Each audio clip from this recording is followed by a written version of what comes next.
Je te présente Jandar, Mwamba et Nielson. Tous les trois habitent à des milliers de kilomètres les uns des autres. Pourtant, comme nous allons le voir dans ce film, ils rencontrent les mêmes difficultés pour se nourrir au quotidien. Jandar vit en Irak.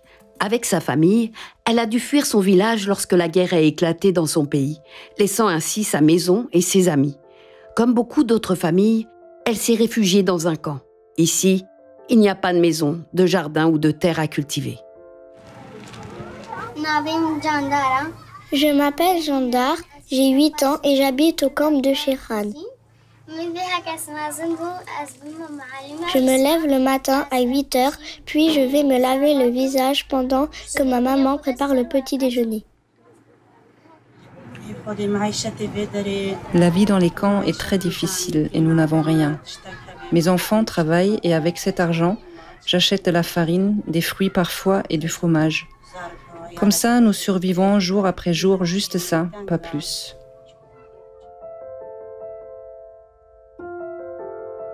Et Nielson vit en Haïti. Ce pays est régulièrement frappé par des ouragans, des tremblements de terre, mais aussi des épisodes de sécheresse. Cultiver la terre est donc particulièrement difficile dans ce contexte. Salut, moi c'est Nielson, j'ai 13 ans. Avec ma famille, on vit de l'agriculture et de l'élevage. Mais ça fait 8 mois qu'il n'a pas plu. Vous voyez ça? C'est notre champ. Il n'y a rien dessus. À cause de la sécheresse, on n'a plus rien à planter et aucun espoir de récolter de quoi vendre sur le marché, ni même de quoi manger. Mwamba vit en République démocratique du Congo. C'est l'un des plus grands pays d'Afrique et l'un des plus pauvres du monde. Tout est difficile pour Mwamba et sa famille. Acheter de la nourriture, cultiver la terre ou même trouver de l'eau potable. Je m'appelle Mwamba, j'ai 7 ans et je vis avec mes 6 frères et sœurs dans le village de Kalomba, en République démocratique du Congo. Le matin, je me réveille et je vais me laver. Je me prépare pour aller à l'école. Après l'école, on va jouer au football avec mes amis et je rentre manger à la maison. Mon repas quotidien, c'est le manioc. Mais ce que j'aimerais manger, c'est de la viande ou du poisson. Je m'appelle Vicky. Je suis la maman de Mwamba. La vie au Congo, c'est très compliqué. Que ce soit pour manger ou pour s'habiller. On mange que du manioc. Et si j'en trouve pas, on doit dormir le ventre vide. Comme Mwamba et Nielson et Jandar, de nombreuses personnes ont faim sur tous les continents. À cause de la guerre, du climat ou de la pauvreté, elles ne mangent pas assez. Ou toujours la même chose. Petit à petit, elles deviennent fatiguées et manquent d'énergie. Leur corps ne fonctionne plus correctement. Elles deviennent faibles et tombent malades. Elles souffrent de ce que l'on appelle la sous-nutrition. Cette maladie touche surtout les enfants. Elle les rend très maigres et les empêche de bien grandir. Dans les cas les plus graves, ils peuvent en mourir. Le rôle d'Action contre la faim est de soigner ces enfants. Pour cela, on va d'abord vérifier leur poids et leur taille, puis mesurer le tour de leurs bras avec un outil, le périmètre brachial. Si le périmètre du bras là atteint la couleur rouge ici, donc effectivement cet enfant est malnutrition aiguë sévère. Si un enfant souffre de sous-nutrition, Action contre la faim va le soigner en lui donnant une pâte à base de cacahuètes, enrichie en vitamines et minéraux. Il s'agit d'un aliment-médicament qui va permettre à l'enfant qui le mange de reprendre des forces et de guérir.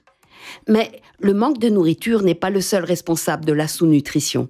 Pour être en bonne santé, il faut aussi boire une eau potable, c'est-à-dire une eau propre. Retournons en Irak, auprès d'Amina, une amie de Jandar. On a 2 types d'eau, une potable pour boire et cuisiner, et l'autre non potable qu'on utilise pour se laver. Nous sommes nombreux dans le camp, et la quantité d'eau par famille est limitée. Au bout de l'espace commun, il y a 2 sanitaires et 2 points d'eau pour se laver. On partage ces espaces avec 7 familles. Découvrons comment les habitants du village des Nielson accèdent à l'eau potable. Ici, tout le monde va à la pompe pour chercher de l'eau potable. Ça nous prend 2 à 3 heures par jour. Avoir de l'eau, c'est tous les jours un problème pour nous. Mwamba et sa famille accèdent eux aussi difficilement à l'eau.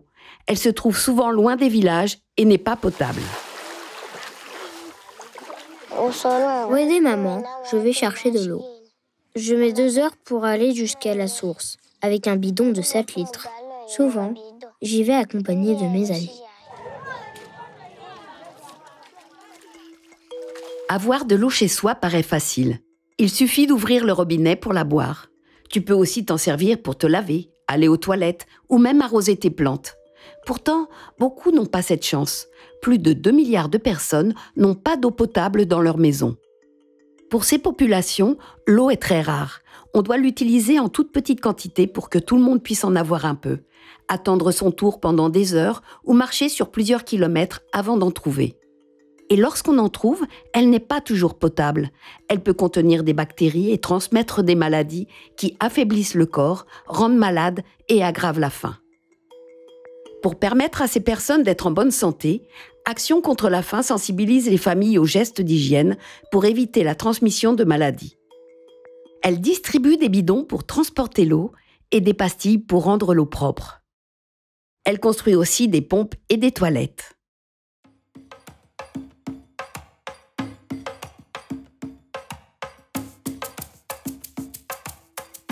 Lorsque les gens sont si pauvres qu'ils ne peuvent plus se nourrir correctement, lorsque la terre est si sèche que rien ne pousse, que les inondations détruisent les habitations ou qu'un pays est en guerre, il devient impossible de faire pousser des légumes, des céréales, impossible d'élever des animaux et même impossible d'acheter de quoi manger au marché.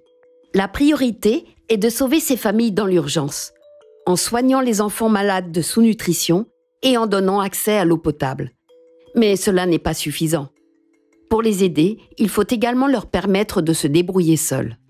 Pour que ces familles puissent retrouver leur autonomie, Action contre la faim va s'adapter à leurs besoins en distribuant des outils et des graines pour cultiver, des animaux pour faire de l'élevage, ou encore des coupons pour acheter des aliments sur le marché.